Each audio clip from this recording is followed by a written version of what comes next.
Hi, good to see you all. Our topic for today is Metaphysics, the manual.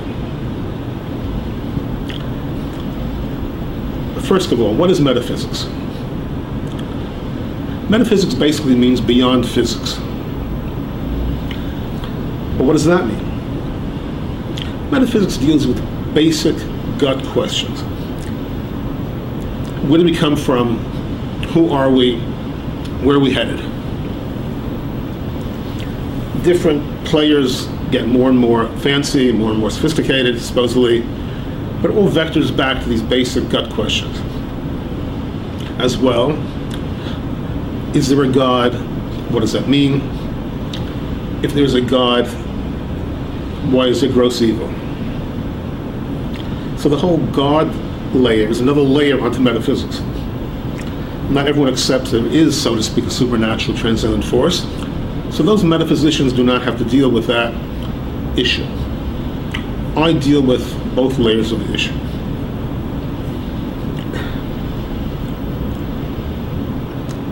Some people would call metaphysics grand philosophy because it deals with the grander questions of philosophy. Some people might say metaphysics is basically the questions that 7-year-olds ask. Where is God? Is there God? Why am I here? Why is there a universe? What is my purpose? You get the feel for it. Basic gut questions. Typically, by age 10, everyone is so frustrated. Every child is so frustrated, they're not asking it again.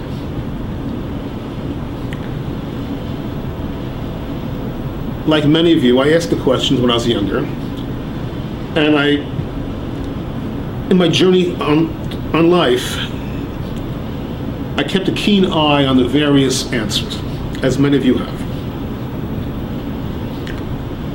Needless to say, I did not find a satisfactory metaphysics.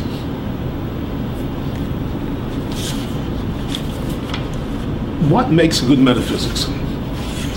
I have an Appendix A in Summa 2, and I'm going to go through it quickly with you and then comment on my own appendix with your permission. Appendix A, metaphysics analysis.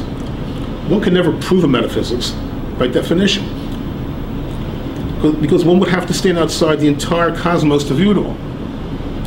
Remember, my working assumption is that the cosmos is infinitely evolving as we speak. So metaphysics has to be flexible enough and all-embracing of this infinitely evolving cosmos, wherever it ends. So physicists like to test and prove everything, but no one's going to test and prove a metaphysics by definition. But one can certainly assess different metaphysics. Is the proposed metaphysics intellectually elegant or aesthetically elegant? Does it feel right? Does it seem to be honest and straightforward? We don't know if it's correct, but we can assess if it's elegant and powerful. Those are my defining criteria, elegant and powerful. Yes, it's subjective, but that's the way it is. Metaphysics is always hypothesis, but hopefully very intelligent hypothesis.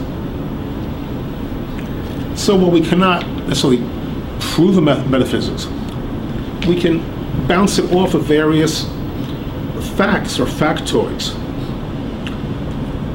Let's layer this metaphysics against astrophysics. Let's layer this metaphysics against biology. Let's layer this metaphysics against evolutionary biology. Let's layer this metaphysics against the historical saga of man. Let's layer this metaphysics against the historical saga of our planet. Let's layer this metaphysics against our own lifetimes. How does metaphysics resonate? And if I presented this metaphysics to you as a 7-year-old, how would you react? As a 21-year-old, how would you react? If I lined up 100 college freshmen, how would they react to this metaphysics? And that's the test I like. That's the test I suggested at the BARD conference, which has as its book focus Summa Metaphysica in April 2012.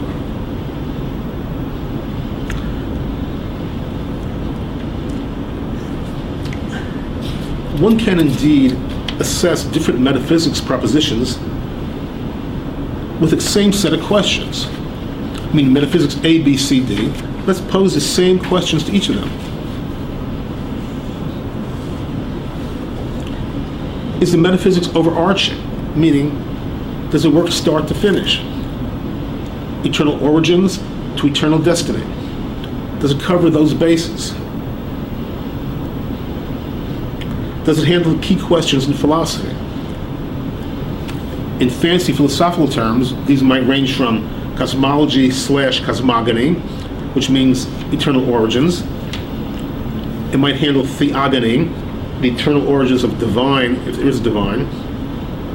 It might handle theodicy, if there is a divine, why is there gross evil? It might handle teleology, what is our destiny?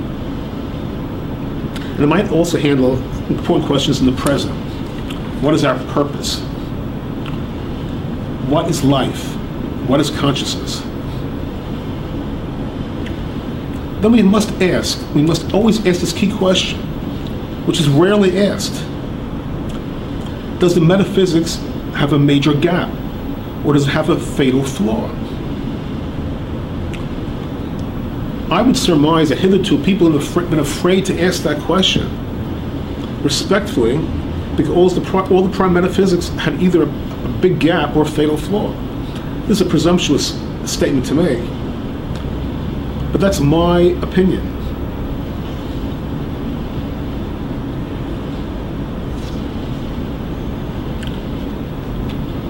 To what extent is the proposed metaphysics tethered to classic works or spiritual texts?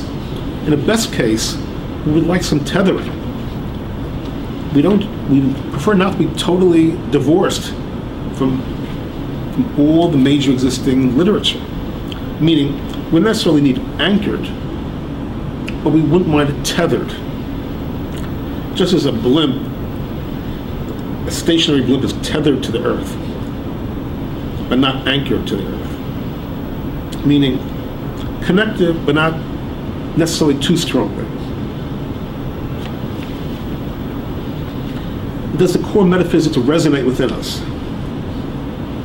Or is it some kind of ivory tower construct which we simply cannot understand?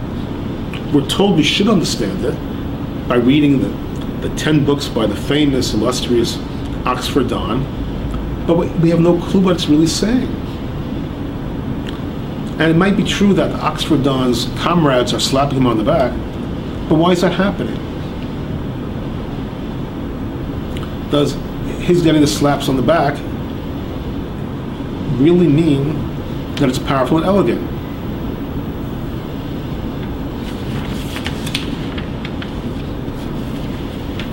Is the presentation fairly articulate and systematic? Or is it some kind of murky miasma drifting from page to page?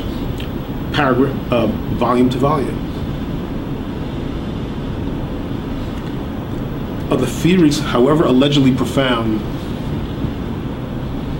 intelligible? Do we understand what the metaphysics is saying? Or is it pretty obscure? Do we grasp its creative essence? And does that creative essence ring true over the range of these fairly basic questions?